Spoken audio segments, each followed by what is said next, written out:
Hey, I'm Derex, and welcome to an Adventure Quest 3D video, which is usually different from the normal type of videos that I actually do. In the background, of course, you are actually seeing Adventure Quest 3D, and this video is, of course, made for people who actually play Adventure Quest 3D. But in the making of this video, I actually thought to myself, hey, what if people actually, just stumbled across the video and they don't know what the game is all about? And let me explain what it is. Basically, Adventure Quest 3D is a free-to-play MMORPG that's basically true cross-platform. You can play on your PC, your Mac, for Steam, and you can play on your Android and iOS, all playing in the same world, with more platforms to come, hopefully. Which is what makes this game, I feel, kind of pretty compelling. The current state of the game is it's in beta, and hopefully this is September. It's to be released in October 13th of 2017. The developers have their own kind of way of doing things, and I trust them. So hopefully all goes well. And yeah, so there's some of the things that you see in the video are subject to change. And a disclaimer for this, because of course this is why Adventure Quest 3D should be ported over to the Switch. Again, this is for the developers. Well, not again, but this is for the developers as well. Basically, hopefully you guys find my argument compelling. Hopefully, I made some good points. But even if you're just like, nah, we're not going to do that or do this, I hope you found it an interesting video, and if you actually did watch it or found it compelling, just leave a comment saying, hey, I watched the video, or hey, good job, or whatever. Or just let me know that you actually watched the video. That's what I want to know. But also another disclaimer for this video, I kind of stumble over my words, so hopefully that doesn't bother you. I've taken this video, this is probably my 10th time taking this video. I stumble over my words a lot, so whatever this video is, it is, and I'm sorry for that. But disclaimer, the way I am structured my argument is I am capitalizing on the weakness and strengths of the Nintendo Switch. And these weaknesses, of course, are subject to change. So if a year from now you're watching it, you'll be like, hey, Terex, those points don't matter anymore because they changed and they fixed them, blah, yada, yada. I know, that's why I'm trying to basically compel Artix Entertainment to port this over as quickly as possible, try to capitalize on these weaknesses. And of course, while capitalizing on the weaknesses that I've made, it will also be enhanced by the strengths.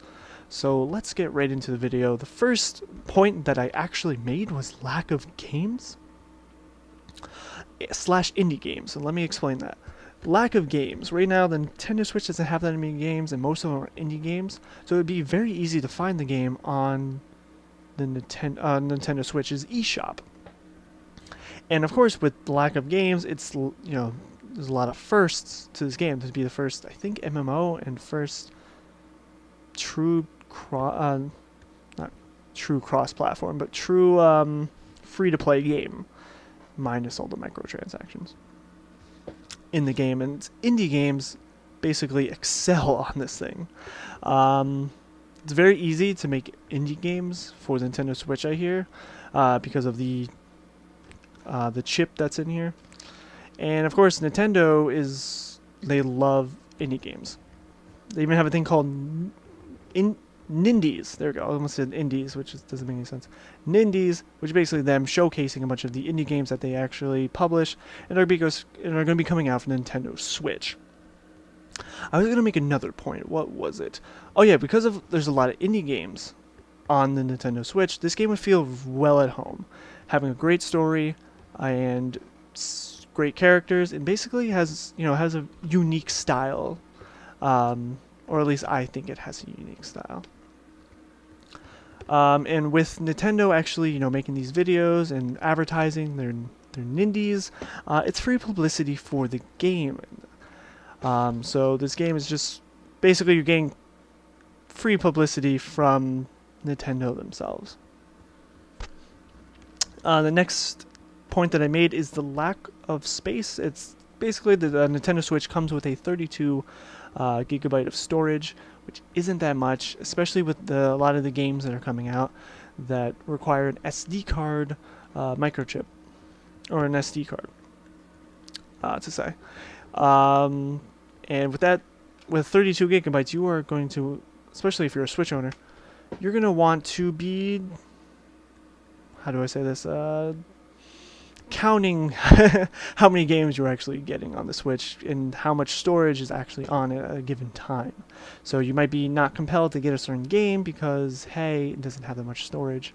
But this game will shine in that, being of how much space it actually takes up. It takes up a whopping 55 You're going to think I would say gigabytes. No, it takes 55 megabytes. Looking at the game, I feel like it would take at least 100 megabytes, but it doesn't. It takes 55 megabytes, and on your phone, I think it takes around like 30 something megabytes. I might be wrong on that. But yeah, that's smaller than like most games. That's smaller than Sonic Mania, and it's smaller than even puzzle games that are on the Switch. I have a puzzle game on my Switch. I paid $5 for, and it's about 180 megabytes, which is, it's a puzzle game, and it's 180 megabytes, and this is a MMORPG, and it's 55 megabytes. Combine that, the fact that it's free, so you have a game that, you know, most indie games that actually come out are around $8. That's the common price that are for games on the Switch, especially indie games. And this game is free, so it's not going to break your wallet, and it's not going to break your storage in that department.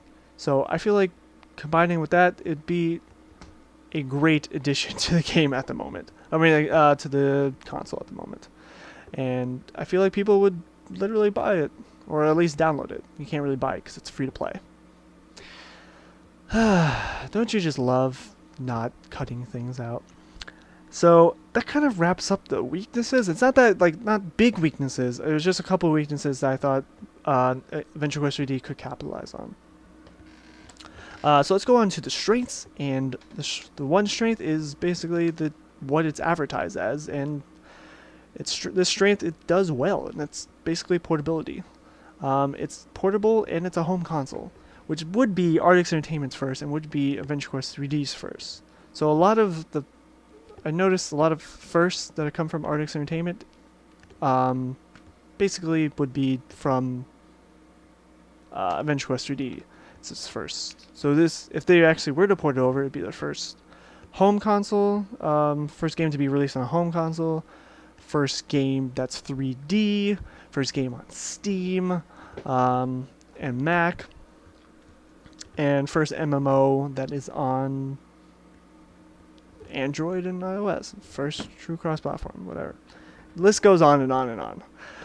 And this actually does it well, and it actually plays on the fact that Adventure Quest 3D is all about true cross-platform and being able to play anywhere. This is true cross-platform. It's basically a home console. You're playing on a home console and you're playing on a portable device. So combined with that, that's actually pretty cool. And for you Switch owners out there, I've noticed as a Switch owner that when I try to, bring it somewhere and I want to play with friends, some of the games require either more Joy-Cons or requires for them to have a Switch or something, especially if you have a lot of players. But with Adventure Quest 3D, it's great because it's true cross-platform. If I go to my school and I'm playing the game and I'm like, hey, would you like to play? I could basically just have them whip out their phone and they could be playing with me. And even better is that, let's just say you're at a friend's house. They could be playing on their PC. And picture this, you're on your Switch. You're just like, you're playing on your Switch, yada, yada, yada. And you have another friend on their PC playing, and another friend on their laptop playing, and another friend on their Android, and another friend on their iOS, and you're all playing the same exact game. You're playing the way that you want on the platform of your choice. That's amazing, and especially if it's like your house and they bring it over, and they're playing on your computer and whatnot. You can be like, I don't want to play portable. let me put this on the TV. And I just find that utterly amazing that you could actually do that. The next point that I have, the last point that I have, is not really a strength of the console, but a strength of the community.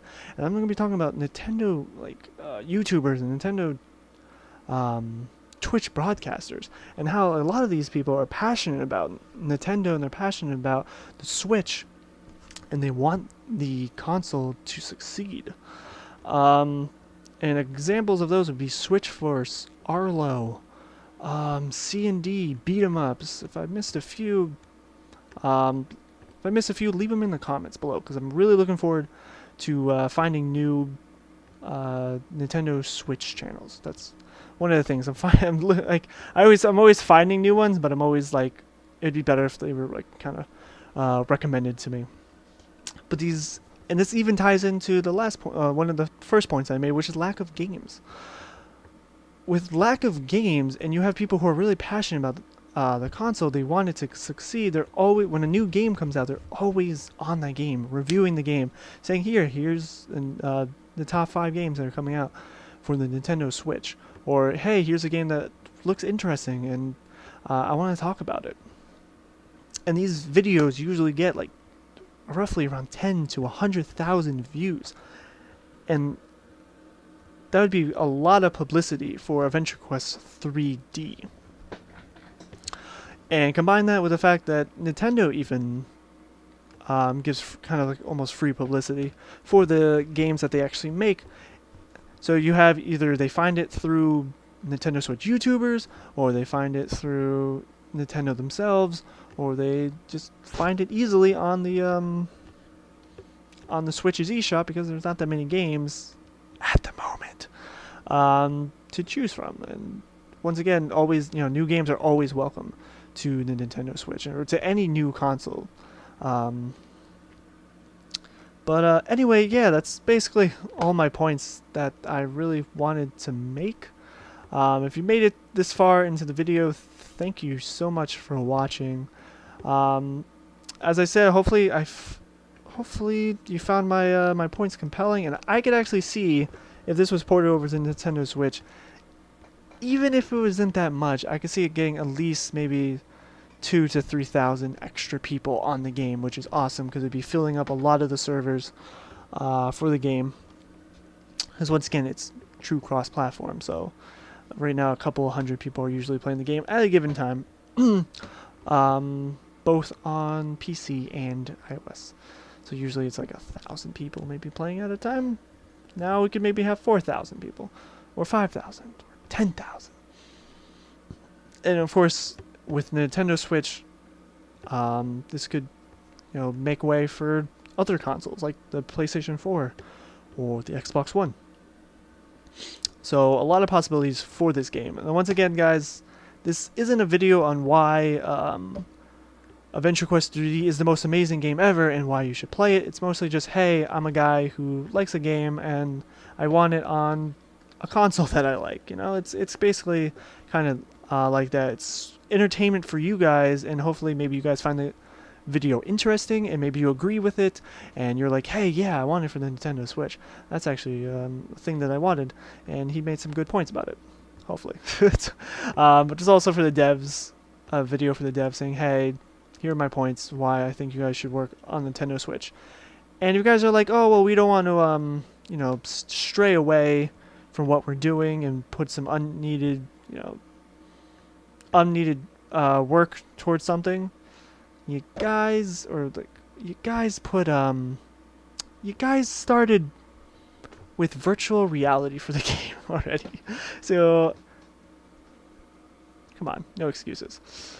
But if you guys don't, that's perfectly understandable at the same time. I'm just glad that you actually watched my videos. But yeah, if you made your way to the end and you enjoyed it, leave a like, comment.